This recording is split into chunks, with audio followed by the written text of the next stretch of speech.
You throw a ball with a mass of 3 kilograms in the air with a speed of 5 meters per second. How high does it go? In order to solve this problem, you have to use conservation of energy. In order to start this problem, there are 4 steps. You draw a picture with labels, set up your conservation statement with the bar chart, substitute equations and simplify, and then substitute and evaluate for the final answer. We will start by drawing a picture with labels. You start with your ground. Your ground has a height of 0. Your ball has a mass of 3 kilograms. And right when you throw it, as it leaves your hand, it has an upwards velocity of 5 meters per second.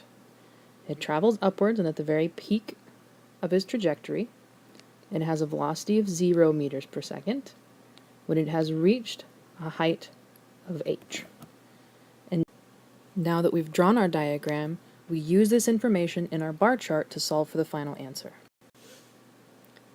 In our bar chart, we have the conservation statement at the top, which tells us that the kinetic energy plus the potential energy before the throw is equal to the kinetic energy plus the potential energy after the throw. So now we look at our bar chart,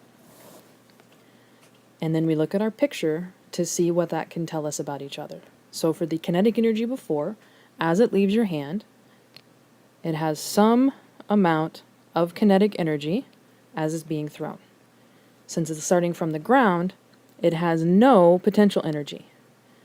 After the throw, at the very top of its path, velocity is 0, so we know there is 0 kinetic energy.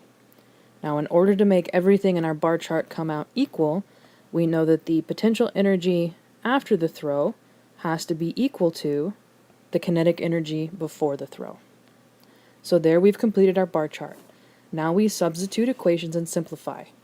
We know kinetic energy is the equation 1/2 mv squared. We know that the potential energy before is 0. We know the kinetic energy after is 0. And we know the potential energy after is going to be the equation for gravitational potential energy, which is mgh.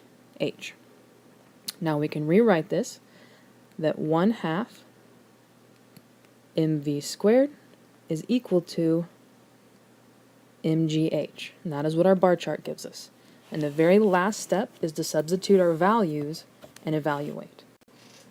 From our diagram, we know that our mass is 3 kilograms and our velocity before is 5 meters per second. So we use those values and we plug them into our equation. 1/2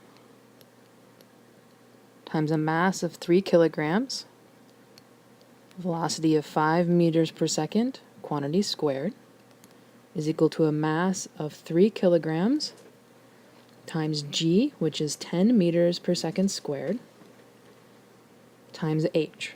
Solving this out, we have 5 squared is 25, times 3 is 75, divided by 2 is 37.5, is equal to 3 times 10, which is 30h.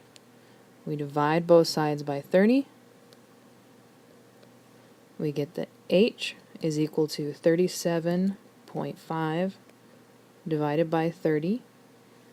So our final answer, the height, is 1.25 meters, and box your answer. And that is how you use conservation of energy with a bar chart to find out how high you can throw a ball given its initial velocity.